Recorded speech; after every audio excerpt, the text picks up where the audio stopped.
સમાચાર દાહોદથી, જ્યાં નવજીવન science college ખાતે વિદ્યાર્થીઓના ઉજ્જવળ ભવિષ્યને ધ્યાનમાં રાખીને સ્પર્ધાત્મક પરીક્ષા માર્ગદર્શન સેમિનારનું આયોજન કરવામાં આવ્યું હતું.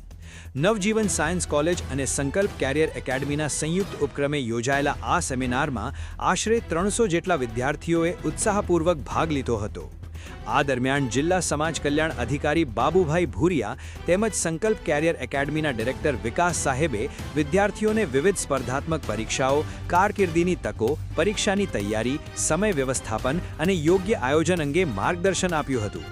કોલેજના પ્રિન્સિપાલ ડોક્ટર G.J. ખરાડીના માર્ગદર્શન હેઠળ અને યુદિશા સેલના કોઓર્ડિનેટર ડોક્ટર વિશાલ આર જૈનના આયોજન અને સંકલનથી યોજાયેલા આ સેમિનારમાં વિદ્યાર્થીઓને સ્પર્ધાત્મક પરીક્ષાઓની તૈયારી માટે જરૂરી માહિતી અને પ્રેરણા મળી હતી.